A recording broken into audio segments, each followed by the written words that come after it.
हर महादेव। आप सुन रहे हैं अष्टावक्र गीता। भारतीय संस्कृति के माध्यम से 13वां प्रकरण आत्मबोध का फल कर्म बंधन से मुक्ति। चिंता का शांत हो जाना ही आत्मज्ञान की कसौटी है। जिसके मन में हलचल होती है, उथल पुथल होती है, विक्षेप होते हैं, इसका अर्थ है तो उसे अभी आत्मज्ञान नहीं हुआ है।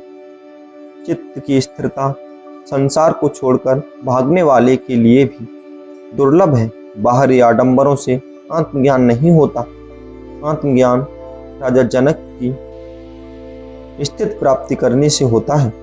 वे शरीर, मन, अहंकार आदि से अपने को भिन्न अनुभव करने लगे थे।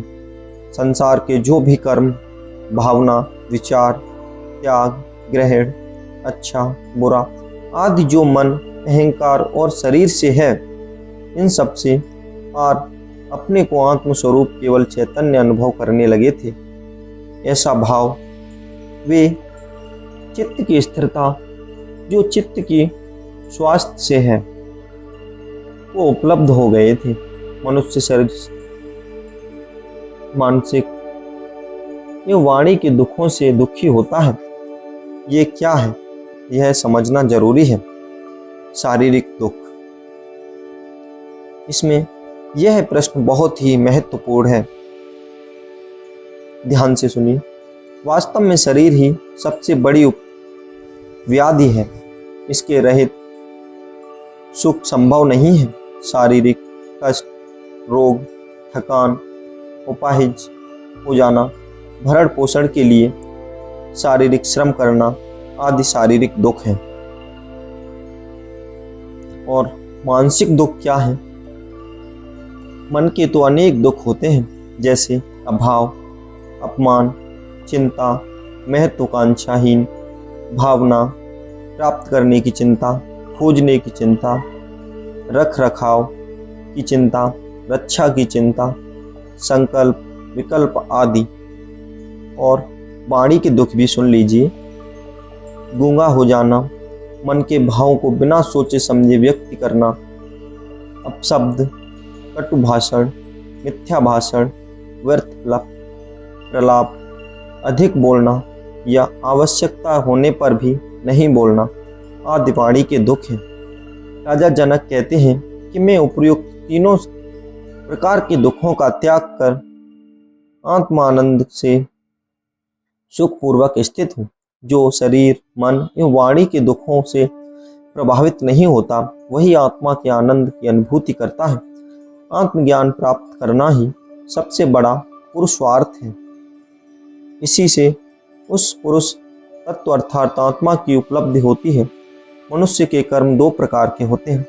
स्वाभाविक कर्तव्य कर्म, स्वाभाविक कर्तव्य कर्म प्रकृति अपने आप करती है, इन्हें करना नहीं पड़ता। जैसे सांस लेना, भोजन पचाना, हृदय का धड़कना, रक्त प्रवाह आदि समस्त कार्य अपने आप होते रहते हैं, नींद में भी होते हैं। अतः ये कर्म नहीं है कर्तव्य कर्म। मनुष्य ये सब कर्म कर्तव्य समझकर कुछ पाने की इच्छा से, मान सम्मान, पद प्रतिष्ठा के लिए करता है। भोग की वासना से सुख, शांति, आनंद के लिए करता है। शरीर के पोषण के लिए, अपने विकास या उन्नति के लिए करता है, दूसरे की भलाई के लिए करता है। ये सब कर्म आत्मा द्वारा नहीं किए जाते, क्योंकि आत्मा अकर्ता है। कर्तापन स्वोद्देश्य एवं फलाकांक्षा से किया गया हर कार्य कर्म है। यहाँ तक कि मोक्ष, मुक्ति, स्वर्ग प्राप्ति एवं शक्ति लाभ के लिए जो कुछ भी किया जाता है वह भी कर्म है। आत्मज्ञानी भी कर्म करते ही उन्हें भी खाने पीने की रक्षण संबंधी कर्म करने पड़ते हैं, पर वे अहंकार रहित होकर स्वाभाविक रूप में रहते हैं।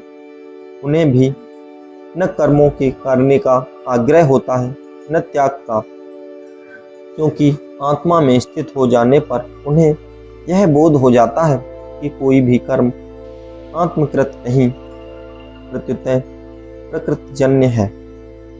राजा जनक जी कहते हैं कि मुझे ऐसा बोध हो जाने से अब अनाग्रह जो कर्म करना पड़ता है उसे कर लेता हूँ, इसलिए मैं सुखपूर्वक स्थित हूँ। जहाँ शरीर में आसक्ति है वहाँ अहंकार भी मौजूद रहता है। कर्ता के रहते जो भी किया जाएगा वह कर्म ही है। निष्कर्म का अर्थ है कर्ता का अभाव। कर्म को छोड़ना, कर्म का अभाव या निष्क्रियता निष्कर्म नहीं है। जहाँ कर्म के पीछे उद्देश्य फलाकांक्षा नहीं है वहीं निष्कर्म है। निष्कर्म अपेक्षा रहित होता है। कर्म छोड़ना ईश्वरीय कार्य में बाधा पहुंचाना है। कर्म का ईश्वरीय कार्य समझकर करना चाहिए। कर्ता केवल परमात्मा है, सब कुछ उसके नियम से चल रहा है। जीवन और कर्म एक दूसरे के पूरक हैं, या दोनों रहेंगे अथवा दोनों छूटेंगे।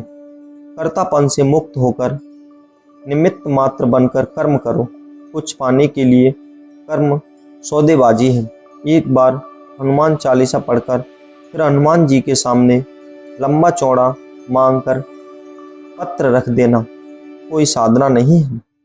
मांगना संसार है, नहीं मांगना साधना है।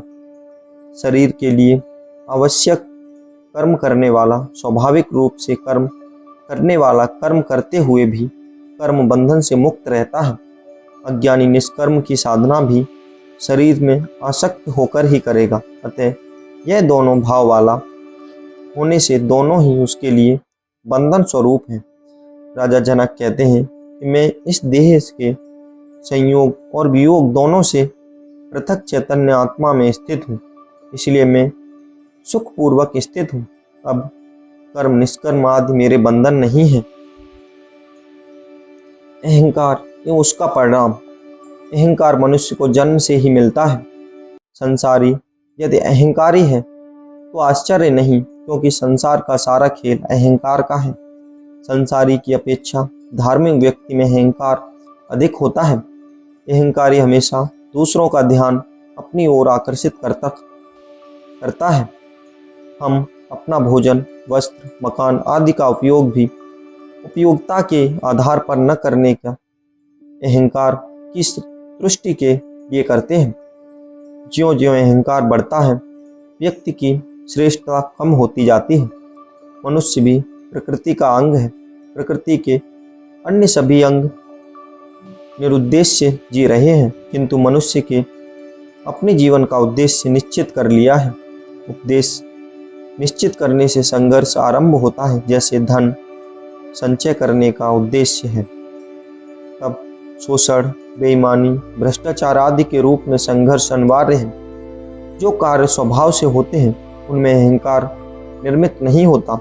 राजा जनक कहते हैं कि मैं आत्मज्ञान को उपलब्ध हो गया हूँ। जो मेरा स्वभाव है, लाभ, हानि, अर्थ, अनर्थ की दृष्टि से नहीं जी रहा हूँ।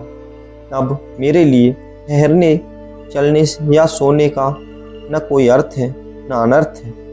ये कार्य स्वभाव से हो रहे हैं। ऐसा करने के मैं सुखपूर्वक स्थित हूँ। इसी कर्म में राजा जनक कहते हैं कि मेरे सारे कर्म अब स्वभाव से अपने आप हो रहे हैं। प्रकृति के विरुद्ध कोई कर्म नहीं हो रहा है। चिंता ये उद्देश्य निर्धारण ही अशांति का कारण है। यानी इससे पार हो जाता है, जिससे उसे परम शांति मिल जाती है। जबकि संसारी इनसे दुखी, पीड़ित एवं तनावग्रस्त रहता है। अज्ञानी संसार में दुख ही दुख देखता है। उसे संसार में सुख कहीं दिखाई नहीं देता। वह दूसरों को दुख देकर भी स्वयं सुख प्राप्त करना चाहता है। राजा जनक कहते हैं कि मैंने अनेक परिस्थितियों और अनेक जन्मों में देख लिया है कि जैसे दुख अनित्य है वह भी नष्ट होगा, उसी प्रकार सुख भी अनित्य है, वह भी सदा नहीं रहेगा। यह सृष्टि का नियम है। अज्ञानी इन द्वंद्वों में पड़कर परेशान, चिंतित और दुखी रहता है।